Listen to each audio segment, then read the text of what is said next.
നമസ്കാരം. ഞാൻ സുർബി സന്തോഷ്.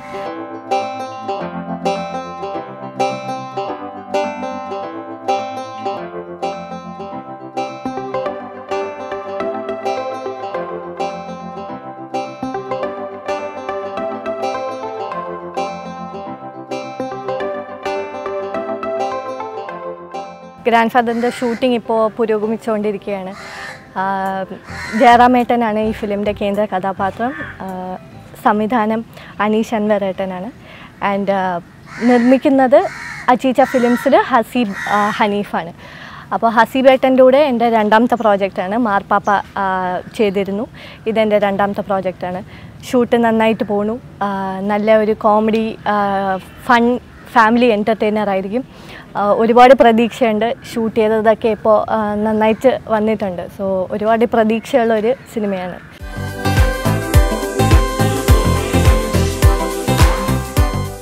എൻ്റെ ക്യാരക്ടറിൻ്റെ പേര് ഷാരൻ എന്നാണ്. ഒരു സസ്പെൻസ് നിറഞ്ഞൊരു ക്യാരക്ടറാണ്. ഇപ്പോൾ ജയറാമേട്ടൻ്റെ കുടുംബത്തിലോട്ട് അപ്രതീക്ഷിതമായി വരുന്ന ഒരു ക്യാരക്ടറാണ്. അപ്പോൾ കൂടുതൽ റിവീൽ ചെയ്യാൻ പറ്റില്ല. അപ്പോൾ ആ ക്യാരക്ടറിൻ്റെ ഒരു ബ്യൂട്ടി ഒരു അവസാനം തിയേറ്ററിൽ കാണുമ്പോൾ ഉള്ള ഒരു സസ്പെൻസ് പോവും. അതുകൊണ്ട് കൂടുതൽ പറയാനുള്ള ഒരു നല്ല ക്യാരക്ടറാണ്. എൻ്റേത് ഒരു സെക്കൻഡ് ഹാഫിലോട്ടാണ് എൻ്റെ ക്യാരക്ടറിൻ്റെ കുറേ ഇമ്പോർട്ടൻറ്റ് സീക്വൻസ് വരുന്നത്. അല്ലാതെ ഒരു ത്രൂ ഔട്ട് ക്യാരക്ടറാണ്. ആദ്യമായിട്ടാണ് ഇങ്ങനത്തെ ഒരു ക്യാരക്ടർ ചെയ്യുന്നത്. അതുകൊണ്ട് തന്നെ ഒരു എക്സൈറ്റ്മെൻറ്റ് ഡബിളാണ്.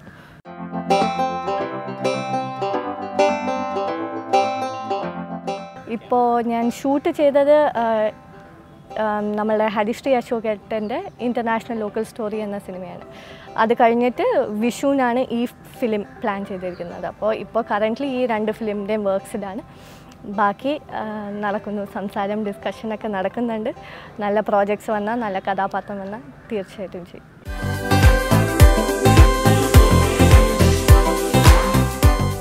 ഇൻ്റർനാഷണൽ ലോക്കൽ സ്റ്റോറിയും ഒരു ഫാമിലി പടമാണ്. ഭയങ്കര ഫ്രണ്ട്ഷിപ്പിന് പ്രാധാന്യം കൊടുത്ത് ചെയ്തൊരു ഫിലിമാണ്. പിന്നെ ഹരിശ്രീ അശോകൻ്റെ ആക്ടറായിട്ട് എല്ലാവർക്കും അറിയാം. ഒരു സംവിധായകനായിട്ട് ആദ്യമായിട്ടാണ് പുള്ളി ഈ ഫിലിം ചെയ്യുന്നത്.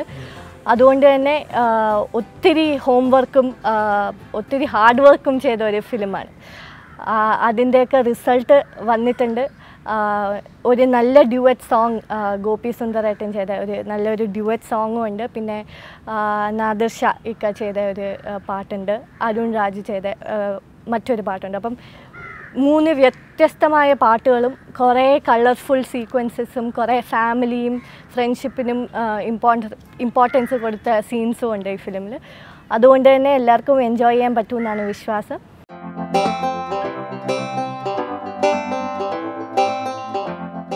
ഇൻ്റർനാഷണൽ ലോക്കൽ സ്റ്റോറിയിൽ എൻ്റെ ക്യാരക്ടറിൻ്റെ പേര് ലച്ചു എന്നാണ്. പിന്നെയും ഞാൻ ഒരു നേഴ്സ് കഥാപാത്രം ചെയ്യണം. മാർപ്പാപ്പ കഴിഞ്ഞിട്ട് എൻ്റെ രണ്ടാമത്തെ നേഴ്സിൻ്റെ ഒരു കഥാപാത്രമാണ്. പക്ഷേ മാർപ്പാപ്പയിൽ ഒരു പാവ ഒരു കുട്ടിയായിരുന്നു. ഇതിൽ കുറച്ച് കുറുമ്പും കുസൃതിയൊക്കെ ഉള്ള ഒരു ക്യാരക്ടറായിട്ടാണ്. ഭയങ്കര വായാടിയാണ്. എല്ലാവരുടെയും കൂടെ തല്ലുകൂടി അങ്ങനത്തെ ഒരു ക്യാരക്ടറാണ്. അപ്പോൾ നേഴ്സാണെങ്കിൽ പോലും മാർപ്പാപ്പയിൽ നിന്ന് ഒത്തിരി വ്യത്യസ്തമായ ഒരു ക്യാരക്ടറാണ്.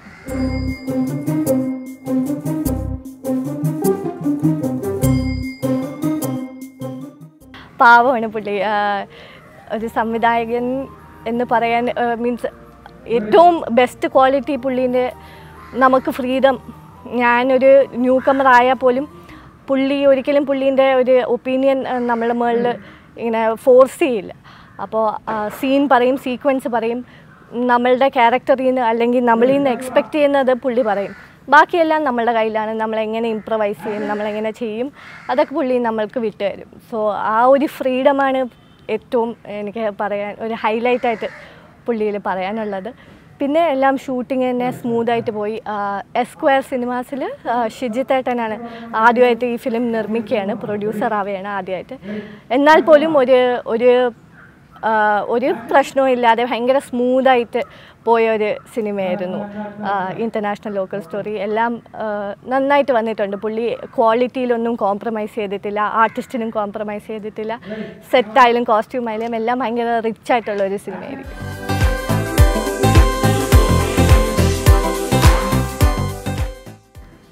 തീർച്ചയായിട്ടും എന്താ പറയുക, ഞാൻ ഫിലിം ബാക്ക്ഗ്രൗണ്ടിൽ നിന്ന് വരുന്ന ഒരു കുട്ടിയല്ല. അതുകൊണ്ട് തന്നെ തിയേറ്ററിലും ടി വിയിലൊക്കെ ആയിട്ട് കണ്ട് പരിചയമുള്ള ഒരു മുഖത്തിൻ്റെ കൂടെ ഒരു ആർട്ടിസ്റ്റിൻ്റെ കൂടെ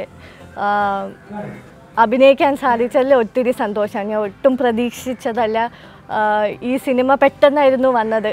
അപ്പോൾ പിന്നെ ജയറാമേട്ടൻ്റെ പേര് കേട്ടപ്പോൾ പിന്നെ വേറെ ഒന്നും ചിന്തിച്ചില്ല, ഈ പ്രോജക്റ്റ് ചെയ്യാമെന്ന് തന്നെ കരുതി.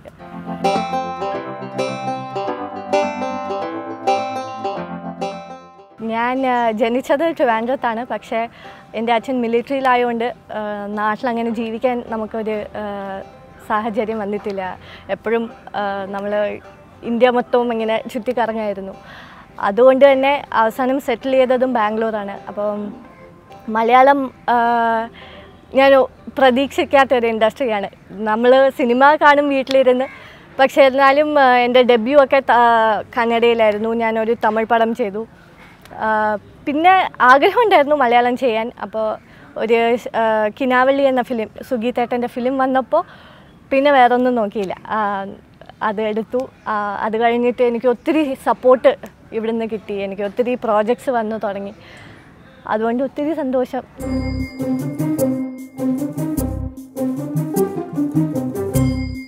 ഫാമിലി ചെറിയ ഫാമിലിയാണ്. എൻ്റെ അച്ഛൻ, അമ്മ ഹൗസ് വൈഫാണ്. എൻ്റെ അച്ഛൻ മിലിറ്ററിയിലായിരുന്നു, ഇപ്പോൾ റിട്ടയർഡായി. എൻ്റെ ചേട്ടനുണ്ട്, കല്യാണം കഴിഞ്ഞു, പുള്ളി കാനഡയിൽ സെറ്റിൽഡാണ്. പിന്നെ നമ്മൾ 4 പേരുമാണ്. പിന്നെ എൻ്റെ ചേട്ടത്തിയും. ചെറിയ കുടുംബം, സന്തുഷ്ട കുടുംബം, വേറൊന്നുമില്ല. ആരും ഫിലിം ബാക്ക്ഗ്രൗണ്ടിൽ ഫിലിം പരിചയമുള്ള ആൾക്കാരല്ല. അതുകൊണ്ട് തന്നെ ആദ്യമൊക്കെ കുറച്ച് ബുദ്ധിമുട്ടായിട്ട് തോന്നി. അവർക്കും അറിയില്ല ഒന്നും, എനിക്കും ഒന്നും അറിയില്ലായിരുന്നു. എന്നാലും ഭയങ്കര സപ്പോർട്ടായിരുന്നു എൻ്റെ ഫാമിലിയിൽ നിന്ന്. പഠിത്തത്തിലും എനിക്ക് ശ്രദ്ധിക്കാൻ സാധിച്ചു അവരുടെ സപ്പോർട്ട് കാരണം.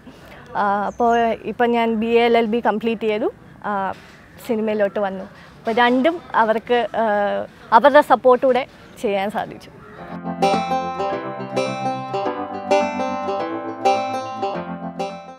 അറിയില്ല, ഇവിടെ സിനിമ നമ്മളുടെ കയ്യിലുള്ള കാര്യമല്ല. നമ്മൾക്കൊന്നും തീരുമാനിക്കാൻ സാധിക്കില്ല. കുറേ ഭാഗ്യം, കുറച്ച് ദൈവാനുഗ്രഹം, കുറേ പ്രേക്ഷകരുടെ സപ്പോർട്ട് ഒക്കെ വന്നു ചേർന്നാലേ നമുക്ക് സിനിമ ഇൻഡസ്ട്രിയിൽ മുന്നോട്ട് പോകാൻ സാധിക്കുള്ളൂ. എത്രത്തോളം പോകാൻ പറ്റുമോ അത്രത്തോളം പോവും. അത് കഴിഞ്ഞിട്ട് തിരിച്ച് നിയമത്തിലോട്ട് തന്നെ പോകാനാണ് ഇപ്പോഴത്തെ പ്ലാൻ.